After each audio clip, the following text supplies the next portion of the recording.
Hello friends, welcome to my channel Tarun lab. दोस्तों, आज मैं आपको सिखाऊंगा कि मल्टीमीटर कैसे यूज़ करते हैं। और अगर आप मल्टीमीटर के सभी फंक्शंस को सीखना चाहते हैं तो इस वीडियो को एंड तक जरूर देखें, बिना किसी स्टेप को मिस करें। मेरे पास ये बेसिक मल्टीमीटर है जो आप नियर बाय इलेक्ट्रिकल शॉप से परचेज कर सकते हैं, और ऑनलाइन के लिए मैंने डिस्क्रिप्शन में लिंक शेयर किया है, वहाँ से भी आप इसे परचेज कर सकते हैं।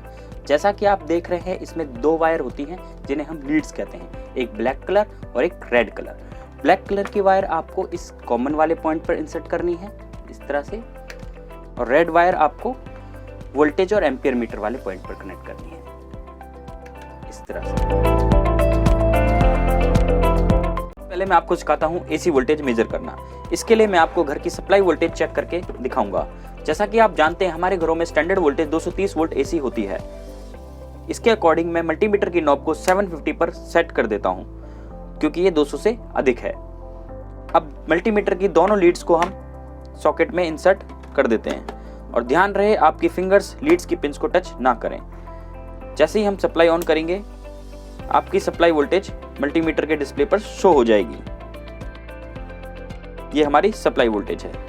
और दोस्तों, इस वीडियो को एंड तक जरूर देखना, जिससे कि आप मल्टीमीटर यूज करना अच्छे से समझ पाएं। अब नेक्स्ट मैं आपको बताता हूं डीसी वोल्टेज मेजर करना।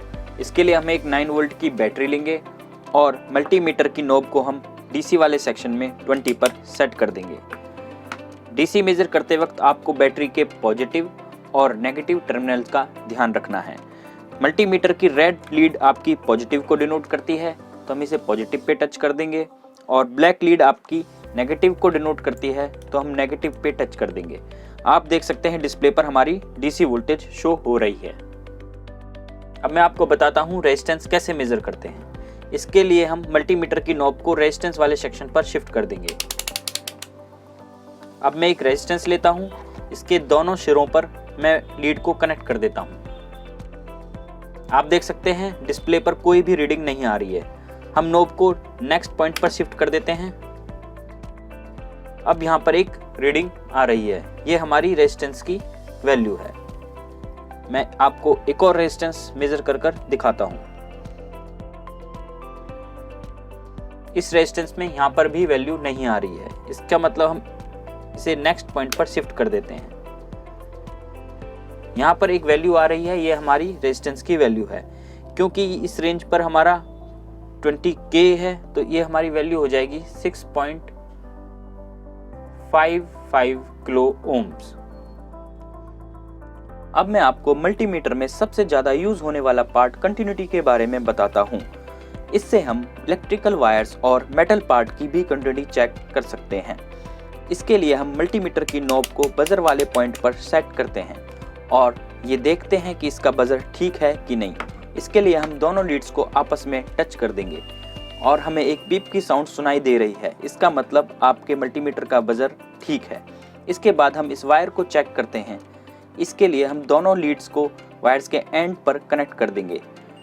हमें एक बीप की साउंड सुनाई दे रही है, इससे पता चलता है कि ये वायर ठीक है। अगर ये खराब होती तो हमें ये बीप की साउंड सुनाई नहीं देती। इस पॉइंट पर हम डायोड भी मेजर कर सकते हैं।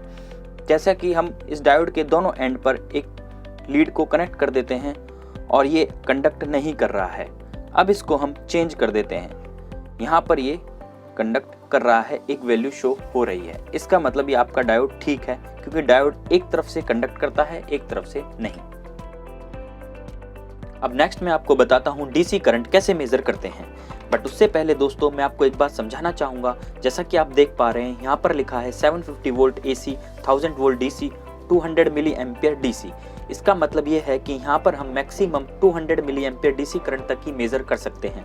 अगर हमें करंट इससे ज़्यादा मेजर करनी है तो ये लीड हमको रेड वाली आपको निकाल कर 10 एम्पियर वाले पॉइंट पर कनेक्ट करनी होगी। चलो, तो हम आपको सिखाते हैं फिर डीसी करंट मेजरमेंट एक सिंपल सर्किट के थ्रू। जैसा कि आप यहाँ पर देख पा रहे हैं, एक 9 वोल्ट की बैटरी है, एक लोड के लिए डीसी मोटर है और ओपन वायर हैं, जो मैंने इसलिए छोड़ी हैं ताकि आपको ये समझ आए कि मल्टीमीटर के थ्रू हमारा करंट जाएगा और एम्पियर मीटर आपका हमेशा सीरीज में लगता है।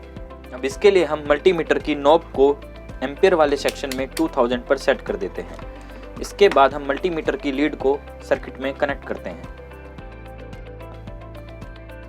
आप देख सकते हैं मोटर रन हो रही है, रीडिंग नहीं आ रही है। इसके बाद हम मल्टीमीटर की नॉब को 20 एम वाले पॉइंट पर सेट करते हैं। यहाँ पर भी कोई रीडिंग नहीं आ रही है, इसका मतलब करंट इससे ज़्यादा है। इसके बाद हम इसे 200 मिली एम्पियर वाले पॉइंट पर सेट करते हैं। यहाँ पर आपको करंट की रीडिंग शो हो रही है। अब क्योंकि इसके आगे 200 एम है तो ये हमारी रीडिंग हो जाती है 115 मिली एम्पियर्स। ये आपकी डीसी करंट है जो मोटर सर्किट में ले रही है। इसके बाद अगर आपको इससे भी ज़्यादा करंट मेजर करनी है तो आपको नोब को 10 एम्पियर वाले पॉइंट पर सेट करना होगा। अब आगे हम बात करते हैं कि ट्रांजिस्टर को कैसे चेक करते हैं। दोस्तों, जब भी हम ट्रांजिस्टर के बारे में बात करते हैं, हमारे लिए ये जानना बहुत ज़रूरी है कि ट्रांजिस्टर NPN है या PNP और इसमें एमिटर बेस कलेक्टर कौन कौन सा है। इसके लिए हम मल्टीमीटर की नॉब को बजर वाले पॉइंट पर सेट करते हैं और इसकी लीड्स को हम बीच वाले लेग के साथ, उसके बाद रेड वाली लीड को हम ट्रांजिस्टर की साइड लेग्स के साथ 1 बाय 1 टच करके देखते हैं। यहाँ पर आप जैसा कि देख सकते हैं कोई भी वैल्यू शो नहीं हो रही है। हम इसका अब अपोजिट करते हैं। हम रेड वाली लीड को ट्रांजिस्टर के बीच वाली लेग के साथ और ब्लैक लीड को ट्रांजिस्टर की साइड लीड के साथ 1 बाय 1। अब देख सकते हैं आप यहाँ पे रीडिंग शो हो रही है, तो इसका मतलब आपका ये ट्रांजिस्टर NPN होता है। इसका जब भी हम अपोजिट करेंगे तो ट्रांजिस्टर PNP कहलाया जाएगा। अब क्योंकि हमें ये पता चल गया है कि ये ट्रांजिस्टर NPN है तो हम इसको मल्टीमीटर के NPN वाले सेक्शन में इंसर्ट करेंगे और मल्टीमीटर की नॉब को हम HFE वाले पॉइंट पर सेट कर देते हैं। अब हम इसको बीच वाली लेग को आप बेस वाले पॉइंट पर और साइड लेग्स को आप एमिटर कलेक्टर पर। अब आप देख सकते हैं यहाँ पर वैल्यूज़ जो हैं वो इतनी ज़्यादा नहीं है जो कंसिडरेबल कही जाएंगी, तो हम इसको अब अपोजिट कर देते हैं। अब हमने ये अपोजिट सेट कर दिया है तो हाँ, यहाँ पर आप वैल्यू देख सकते हैं जो कि एक कंसिडरेबल वैल्यूज़ हैं, जिससे पता चलता है ट्रांजिस्टर का यही पार्ट है आपका एमीटर, बेस और कलेक्टर। दोस्तों, उम्मीद करता हूँ इस वीडियो से आपको मल्टीमीटर को समझने में हेल्प मिली होगी और अगर आपको किसी पॉइंट पर डिटेल वीडियो चाहिए तो मुझे कमेंट सेक्शन में कमेंट कर सकते हैं। दोस्तों, आपको अगर ये वीडियो पसंद आई है तो प्लीज़ लाइक और शेयर करें और ऐसे वीडियो पाने के लिए तरुण लैब को सब्सक्राइब जरूर करें और बेल आइकन को दबाना ना भूलें। Thanks for watching.